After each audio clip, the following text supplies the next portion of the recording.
UP में योगी damage control के फॉर्मूले ढूंढ रहे हैं। वहीं महाराष्ट्र में 3 दलों की महाविकास अघाड़ी ने महाराष्ट्र चुनाव पर काम शुरू कर दिया है और तय कर लिया है कि जिस पार्टनरशिप के साथ लोकसभा चुनाव में उतरे थे उसी को विधानसभा चुनाव में भी रिपीट करेंगे।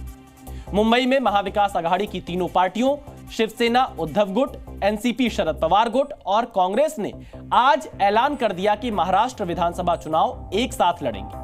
मुंबई के वाईवी चव्हाण सेंटर में एमबीए की मीटिंग के बाद शरद पवार, उद्धव ठाकरे और पृथ्वीराज चव्हाण एक साथ मीडिया के सामने आए और कहा कि उन्होंने महाराष्ट्र में बीजेपी गठबंधन सरकार को हटाने का रोडमैप लगभग तैयार कर लिया है।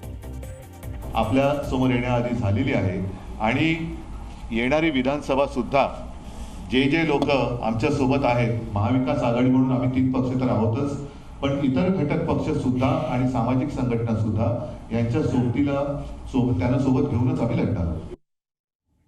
महाराष्ट्र में 2024 के नतीजे असली शिवसेना और असली एनसीपी के साथ होते हुए भी बीजेपी को झटका दे गए हैं। 48 सीटों में से एमबीए ने 31 सीटें जीती हैं, जबकि बीजेपी गठबंधन सिर्फ 17 सीटें ही जीत सका है। एमबीए में सबसे ज्यादा 13 सीटें कांग्रेस ने, 9 उद्धव की शिवसेना ने और 8 शरद पवार की एनसीपी ने जीती हैं। एक निर्दलीय ने भी एमबीए को समर्थन दिया है, जबकि बीजेपी सिर्फ 9 सीटें जीत सकी। शिवसेना शिंदे गुट ने 7 सीटें जीती हैं। सबसे बुरी हालत अजित पवार की एनसीपी की हुई, जो सिर्फ 1 सीट ही महाराष्ट्र में जीत सकी है।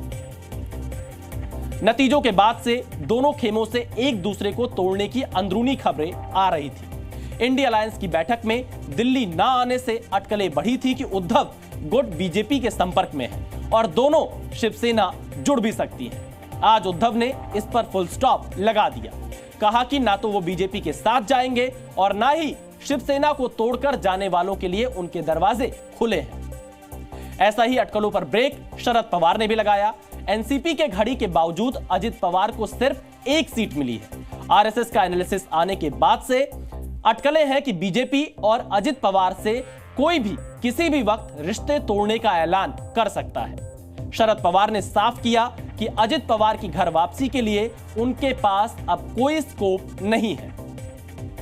आप तो भतीजे गए, अब जो हार गए हैं उनमें खतरी मची है, तो आएंगे तो क्या आप साथ में लेंगे या कि नहीं लेंगे?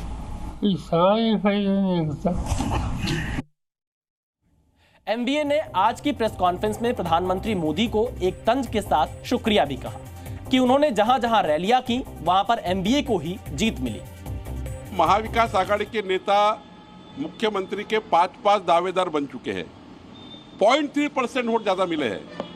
हमने माना है कि हम जहां गलतियां हुई है वो दुरुस्त करेंगे। जो वर्ग में हम अपना विश्वास नहीं जीत पाए वो उस वर्ग में भी काम करेंगे। लेकिन ऐसा नहीं है कि 0.3% से किसका मुख्यमंत्री बन जाएगा, इनका मुख्यमंत्री बन जाएगा। सारे दिन में सपने देखने लग गए हैं। महाराष्ट्र में विधानसभा की 288 सीटों पर अक्टूबर में चुनाव हो सकते हैं। Zee News।